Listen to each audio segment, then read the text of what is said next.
Hello and good afternoon. My name is Juergen Steinmetz, joining you from livestream.travel eTurbo News in Honolulu. And with me, as always, is Dr. Peter Tarlow in College Station, Texas.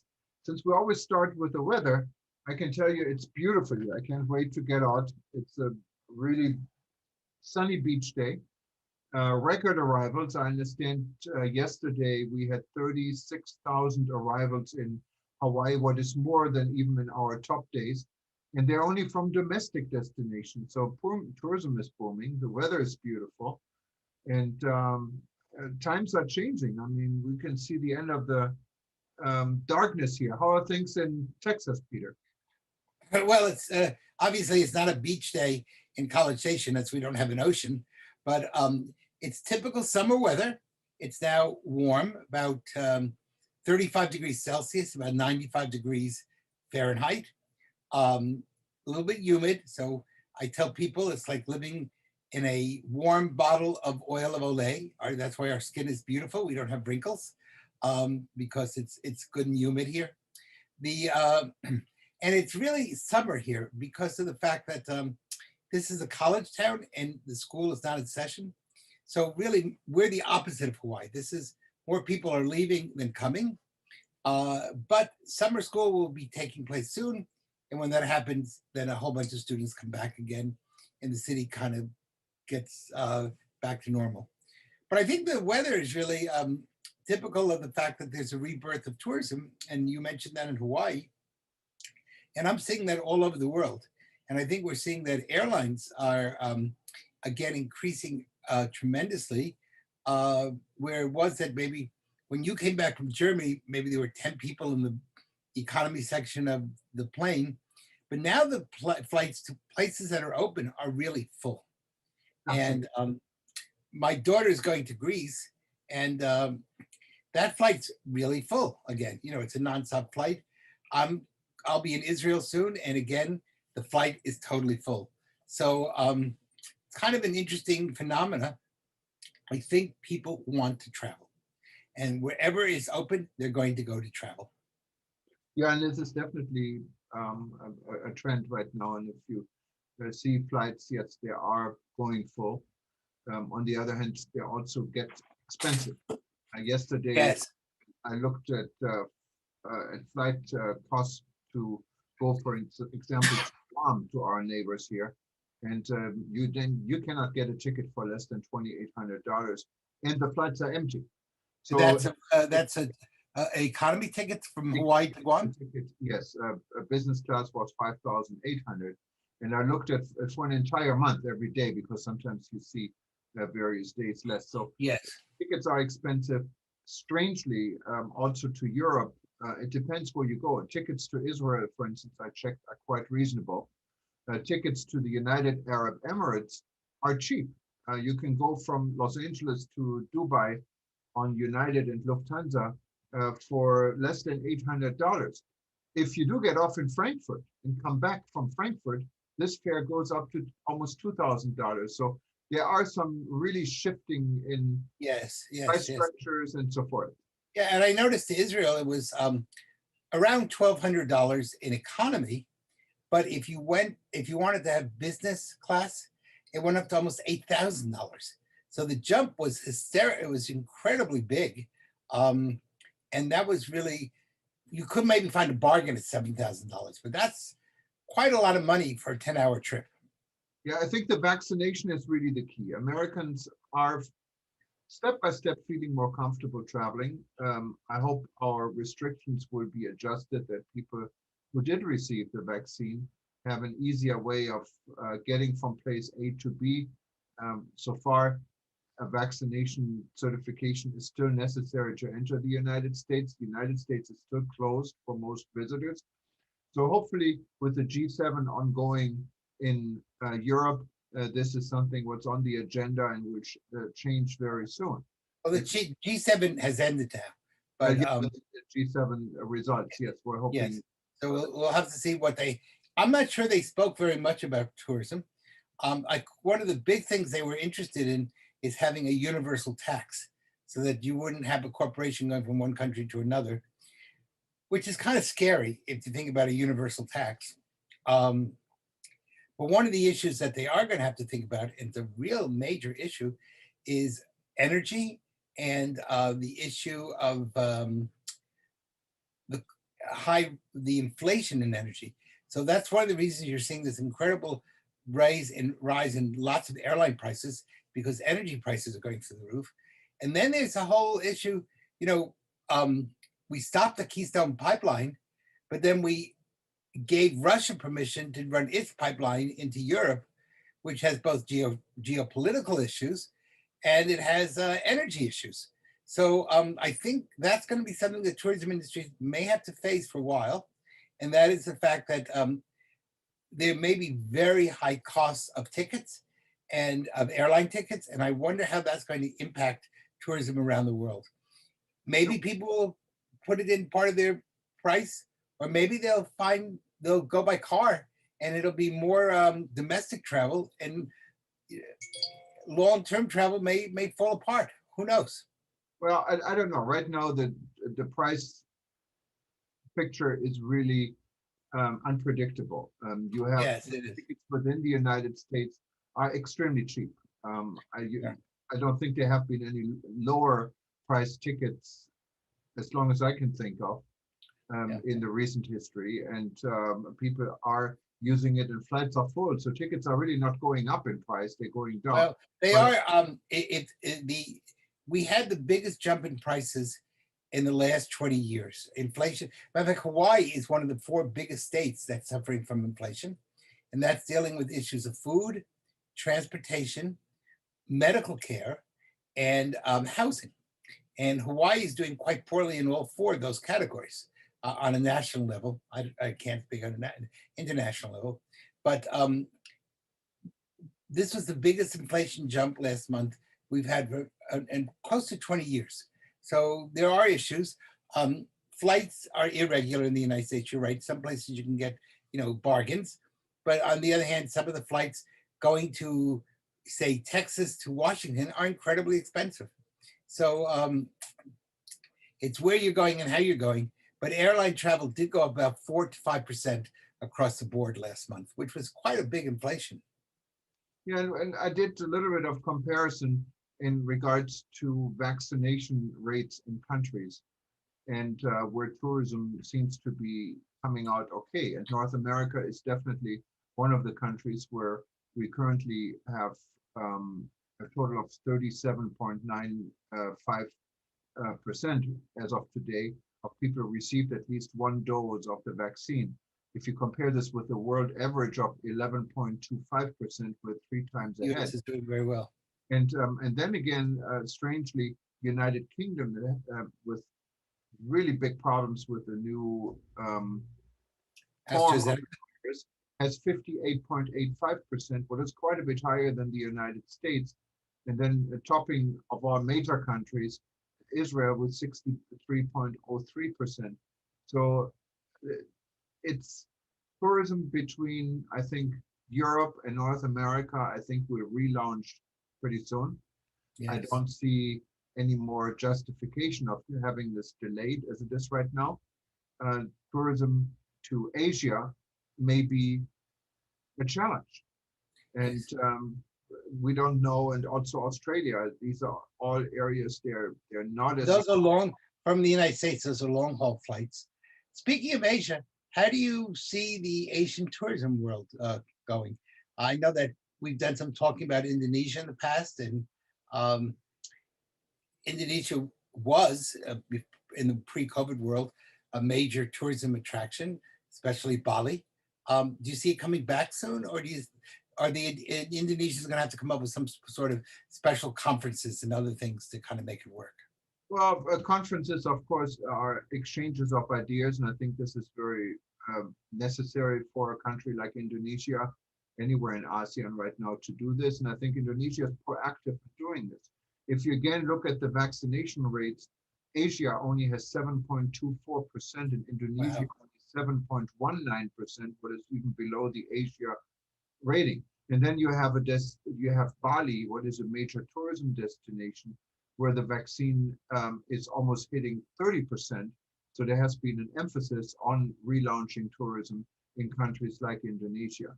So we're going to see some, but then again, how would you really do this? You have to go through an area where the vaccine is very low. You have regions in Asia that are stronger, like Singapore, of course. In this case, like Bali, and and um, and there is no consistency in the world. And talking to one of our colleagues in Hong Kong yesterday, Hong Kong apparently has enough vaccine, but they don't have enough options to actually administer the vaccine. Well, Vaccine is getting bad. So there are so many challenges in making this all work. And so it is important that everyone in the world is talking to each other to make things better. And even if you look at our own backyard, like the Caribbean, vaccination rates in the Caribbean are are quite very low. low, And very low. and I think it would also be a responsibility and in our national interest in the United States to push for higher numbers for this. Well, there's really in the Caribbean many various issues. One is problems within their national health services, which don't always work very well. In some of the Caribbean countries, you have a large amount of corruption. And so, you send the money or you send the vaccine and it doesn't get to the people it's supposed to go to, or it's sold on the black market or, whatever. And so that's a real problem. And then the fact is that a lot of these places live on tourism, but they're not necessarily taking very good care. And we see that by the fact that the Caribbean has still a very high crime rate. And then, of course, the Caribbean has another problem, which has some pretty advanced countries, but there's some very unadvanced countries, such as Haiti, which is almost a major basket case within the Western Hemisphere. So one of the issues I thought was interesting is recently there was a cruise to the Caribbean left from the Bahamas, and some of the people ended up getting COVID. And that became also I think it was 2 or 3 days ago. Now, the issue is, did they get COVID on the ship, or did they get off at a port and then brought COVID back onto the ship? And that still has yet to be determined. So that's another challenge that has to be looked at. Yeah, and the interesting spin on this, when I was looking at the press releases in regards to this from the cruise line, they thought it was a positive bit, because none of the people who actually did have a positive result for COVID were actually sick. They didn't even know they were sick. So Yeah. they're saying, okay, the vaccine is working.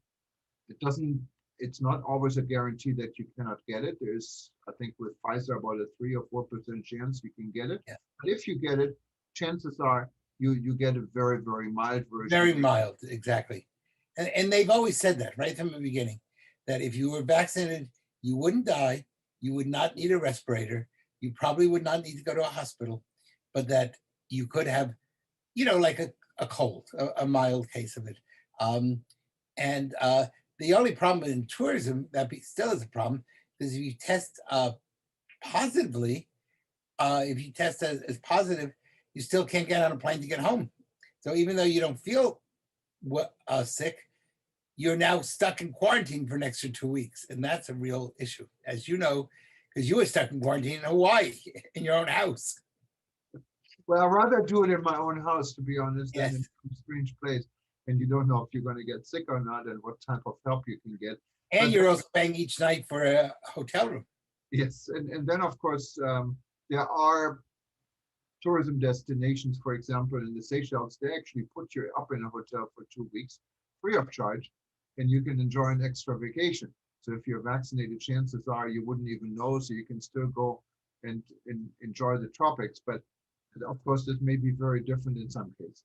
Yeah, I think the Seychelles is probably the exception. The other thing is, I think if they put you in the hotel, you're probably locked in your room. I don't know if you can actually go wander around the island if you're in quarantine.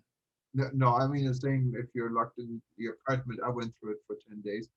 You're not Yes. supposed to even go down to the lobby. So I figured out how am I going to do Uber Eats, if you cannot pick up the food. So yes, it's Well, it's a diet. We call it the COVID diet, and it allows people to lose 10 to 30 pounds if you don't die from the diet, you will lose weight very rapidly.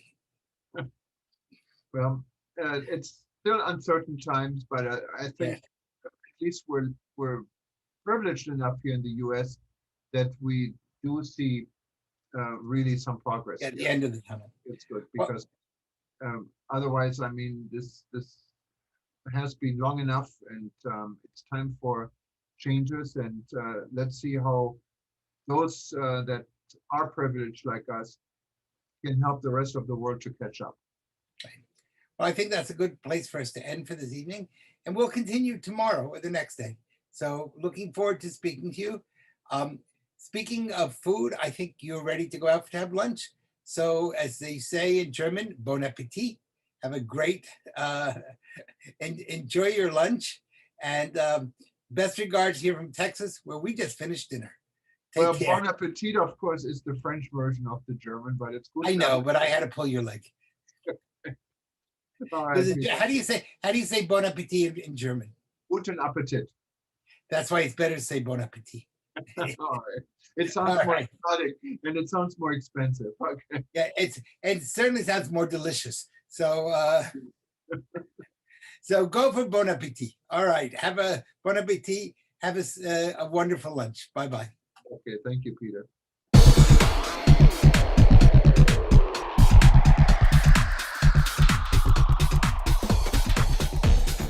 Aloha and good afternoon. My name is Juergen Steinmetz, joining you from livestream.travel and eTurbo News in beautiful Honolulu, Hawaii.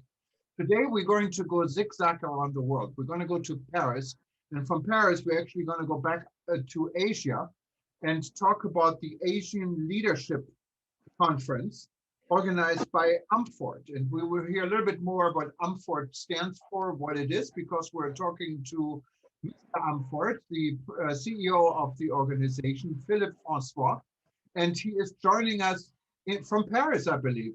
Philippe, welcome. Yes, good morning, Juergen. I'm telling you good morning because here in Paris it's a morning, and it's early morning in a very sunny Paris, where all the new summer season is relaunching. And now, after all the pandemic situation, now everything is safe in Paris and a lot of tourists around me. And now I'm currently in the new, very trendy hotel in Paris, just newly opened yesterday. And it's a new concept of hotel with music and then kind of a ganget bar and things like that. So Paris is very lively and with a lot of new investment. Wow, it looks like Paris is coming back as the trendy place it always was. Wow, I wish I do hope so. You know? I do hope so. And tell us a little bit about Amforht, because what is Amforht, and what do you? Yeah, what do you a little bit more than 50 years ago, when the UNWTO was created, and was first set in Geneva, very quickly it happened that they had the need to have a kind of think tank group working and considering education and vocational training in hospitality and tourism. So they created that working group. And now we are 52 years later, and now we are not only an international organization, but we are as well recognized by United Nations, ECOSOC, and we are approximately more than 700 members, and from 77 countries. And the objectives of Amforht is to gather members, professional associations, educational centers, hotel schools, business schools, universities, trade association, everyone considering and focusing their interest into education in hospitality, tourism, and culinary arts. So we are the organization in the world gathering people around and focusing on training and education. And that must have been a really important part, even now still going through the COVID crisis. COVID, of course, in some parts of the world, like where you are in Paris, and also where I'm at here in Hawaii, we're kind of seeing the end of the tunnel. But there are other parts in the world where it spikes again, and other parts there simply don't have the resources. And so education must have played a major role to help people going through this crisis, right? Yeah, it's a real major problem nowadays in order to find the human resource that we need all over the world and in our trade. You see, we have lost since nearly 2 years, we have lost employees. Employees left this trade in order to go to other trade, and some people are, now in agriculture, in the industry. So we have lost people. So especially nowadays after the pandemic, we need to gather all this human asset, and to redynamize the human resources in the trade. So it's very important for us, and we are going to organize a major event, and like we do, because we are democratic organizations. So every year we do a general assembly and a forum, and this year it will be in Korea, in Seoul, Korea, and that will be on the 30th of June. Obviously, it will be on webinar. We are not going to be able to travel there, unfortunately. Yes. And last year's it was in Canada, it was in Mexico, Rio de Janeiro, and so on. But this year it would be in Seoul. And this year, of course, is such a year. I mean, what a year for the travel and tourism industry. So what do you expect out of the Asian Leadership Summit? This is a different environment right now. Yeah. And we'll do that in a collaboration partnership with the Asian Leadership Conference and the Chosen Daily newspaper and other partners like WTTC, PATA, and obviously WTN. And with all these people, we are going to talk and to consider the new kind of generation after pandemic. Obviously, we will discuss a little bit about marketing, but mainly about human resource. And that goes the education part again. And I can tell you here, where I live in Hawaii, we of course live on tourism. It's our biggest industry, and hotels are desperate to find help. And this is such a strange situation, because during the crisis we had 30-some% unemployment, mostly people who were working in the hospitality industry. And it looks like they're looking for other opportunities. They didn't see an end of the crisis, and now tourism faces another crisis because of lack of human resources. Isn't that, apparently from what I hear, it's the same in Paris and it's the same in Asia, I believe. Yes, you're right. But the optimistic point of view is that I'm considering all the applying people to the hotel schools and universities, and we have a little bit more people than before. So as a kind of new generation is coming to our trade. So it's not, I don't think it's dramatic, but we have lost, yes, some people these 2 years, yes. And now the exciting part of the upcoming conference is that actually the public can listen in and be part of it. I know here at eTurbo News, we're going to live stream it actually. It's going to be on eTurbo News on all our channels, on livestream.travel. We will inform, of course, everyone. But there's another step, because anyone who's interested in the subject, whether there are in the industry, or whether they're your members or not members, they have a chance actually to be part of it, correct? Yes, I agree, Juergen, and I thank you so much that partners like you, you make this possible and easy for anyone to access to our big conference. Before, sometimes when we were organizing our meetings, we were perhaps 100 people. But owing to people like you and partners like you are, maybe there will be hundreds of people, and that's a great point. You see that I should say, owing to the pandemic. Now we are much more open to this kind of web conferences, and it's great for training, it's great for education.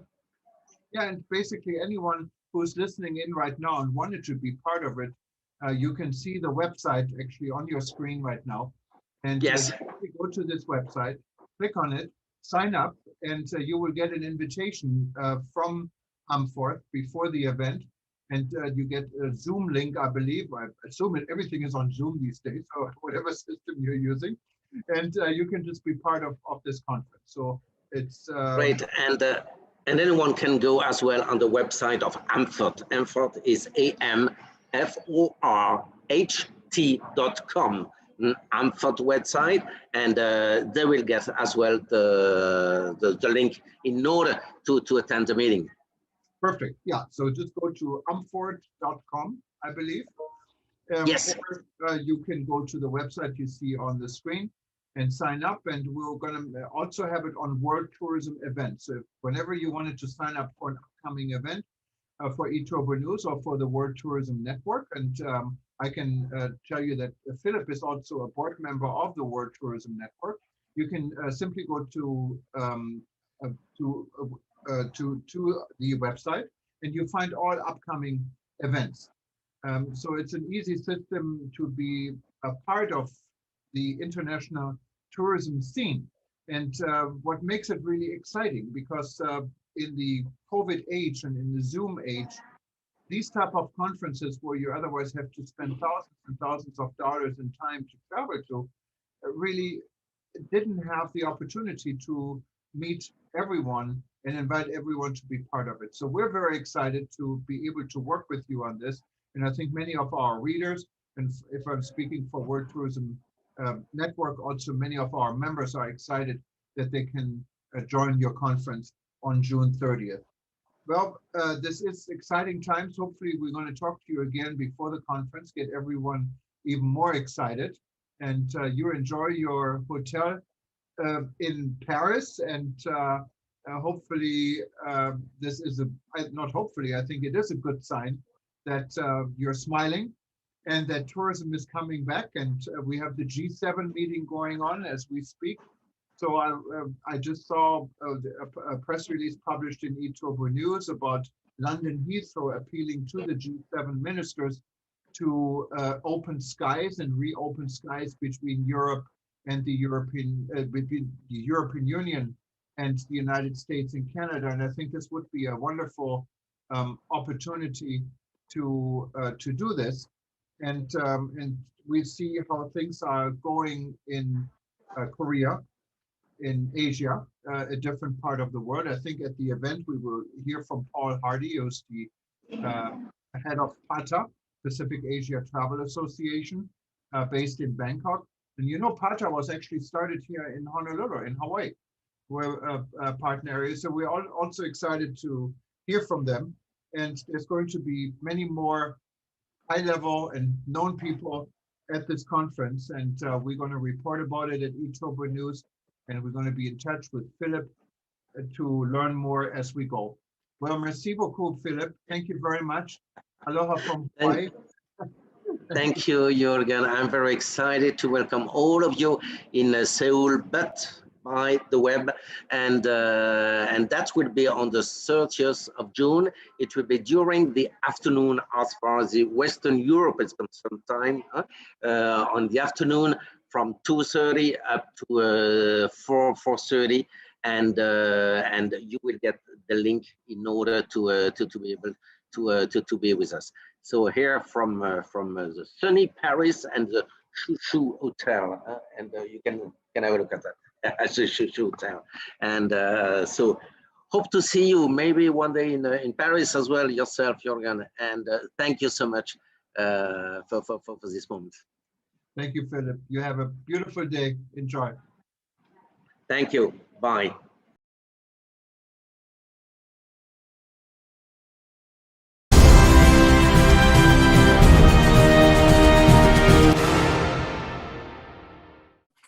Good morning, good afternoon, good evening from Hawaii. My name is Juergen Steinmetz, joining you from livestream.travel and eTurbo News here in Honolulu.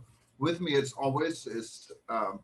Peter Tarlow, joining us from College Station in Texas. Since we always start with the weather, it's a morning, a little bit cloudy here today, but it's nice. Looks like it's going to be a nice beach weather without getting completely burned today. And the beaches are busy here, I can tell you. A lot of people here, a lot of tourists here, and it's going to be a very busy, fun-filled, hopefully fun-filled weekend here. How are things in Texas? Well, in College Station, it's warm. It's a beautiful day, sunny. The rain has gone away, so that's good. Of course, there's nobody at the beach here because we don't have an ocean in College Station. But were we to have an ocean, people would be at the beach. On the other hand, about 150 miles away from me is the Gulf Coast, and those beaches are full. So I just have to travel 150 miles. So it's been an interesting day. Part of my day-to-day has been dealing with the problem of getting a COVID vaccine. I'll be going abroad in another 15 days. And it is not, I'm leaving on July 5. And that's really difficult because a lot of the places are closed on July 4. When I call to make an appointment on July 3rd, they tell me it could take up to 72 hours, but they won't guarantee you getting something done instantaneously, which is very frustrating because I explained to them 72, if they're not done, I can't get on a plane. And they go, yes. As a matter of fact, I called the Center for Disease Control today and I spoke with them and they said, yes, it's a real problem. A number of people that I called said, well, the doctor has to see you to make sure that you are sick enough to have a COVID test. And I said, I'm not sick. I had no COVID. I just need a certificate to get on a plane. And they said, oh, then you go to the very back of the line. I said, well, then, you know, this is not a good system. So I may have to actually go the 100 miles into Houston, or there is a system now called eMed. And you, for $150, you can buy 6 tests and take the test yourself and take 3 abroad with you, something like that, so that you're able to do it. But I was thinking, wow, I was just in Mexico. It was 10 minutes and free. Now I'm back in a first world country and it's a whole day trying to find a test. So that's a real problem and something that has to be solved because if not, people can't get on planes. Well, Peter, that seems to be a really very different in Texas. I can tell you here, we have signs out literally every street corner about COVID tests. They're not free, it's money making. And as you know, I came back from Germany. You cannot get into a restaurant without a COVID test, and you can get it at every street corner. So there's no lines. It takes 10 minutes for the result. Now, in some jurisdictions, the COVID test required is not the fast test where you get 10 minutes results. It's the PCR test, what usually can go as fast as 6 hours and it can go as slow as 2 days, depending how busy these people are. And also here in Hawaii, I can tell you, we can get it instantly. There is no issue. And everyone. Yeah, Hawaii, you're in Honolulu and it's a tourism area. Yeah, but let me give you my experience from California, because when I flew back from Europe, my European test was not accepted. But I also think it's ridiculous because it's as good as the test here, and I was within the 72 hours. So I had to stop over in California to get another test. You can schedule it online. For instance, I schedule it with CVS Pharmacy, but all the others have an online portal. You pay the $160, what is outrageous. And I got an appointment pretty much when I wanted it. There was no problem. And the test came back within 24 hours as promised. So you can get on the plane. Now, the problem is it's money making. When I actually got to the appointment, I saw the signs that all major insurance cards are accepted. So I showed them my insurance card and it was accepted. It would have been free. But since you already paid, I asked, can I get my money back? No, you cannot. So it's a really screwed up system. I agree with you. I will. The problem is that over the July 4th weekend, they're telling you you won't get it. I call CVS. You won't get it back in. They said you might get it back in 24 hours, or you might get it back in 48 hours, or you might get it back in 72 hours. Well, if you have an international flight, you can't wait until that, God willing, comes, you know, and you're able to get on the flight. So that's a real challenge. And I think one of the things that the tourism industry is going to have to work on through much of the United States. Again, I think Hawaii on some level is a tourism area. So that's why there may be more than in the interior of the United States. Yeah, But we need to learn. We need to learn from Europe. We need to learn from the UAE. We need to learn from the rest from of the. Mexico, I didn't have a problem. It's 10 minutes. Now they're you know, and you get on a plane. So it's a challenge. I know that when we come back to the United States and I'm taking a group, that I won't have that they send somebody right to the hotel. It's done very easily and very fast. But going out of the United States is much more of a difficulty. But lots is going on in the world today. As always, it's never a period of too much quiet. There's a lot of turmoil going on in the world. Peru had a very tumultuous election. They still haven't decided which way that election is going to be. Normally, I don't think much about an election in Latin America because the presidents don't last that long. But this particular, one of the guys wants to change the constitution and make it more like Chavez. So that would be a really difficult situation were he to win. There's also large numbers of problems and manifestations going on in Colombia. And that's really hurting their tourism business. People are now starting to shy away. And so again, that's another real issue that has to be looked at. Of course, the whole issue of Central America, Mexico, the fact that Vice President Harris was told off both by the president of Guatemala and by El Salvador, where she didn't visit, but also in Mexico, talks to you about the chaos that's going on the US-Mexican border and how poorly that's being handled. And that, of course, is a big issue of COVID. Many of the people now being arrested are coming from Venezuela or the Middle East and just taking tickets to Mexico and then trying to illegally cross the border.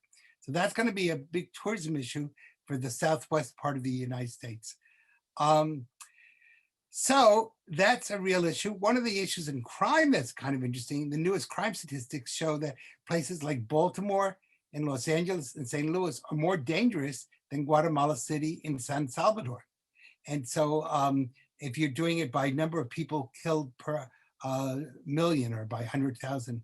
So this is a real issue for the tourism industry, because if crime continues to escalate in places like Minneapolis, St. Louis, Los Angeles, Baltimore, this is really going to hurt tourism a lot.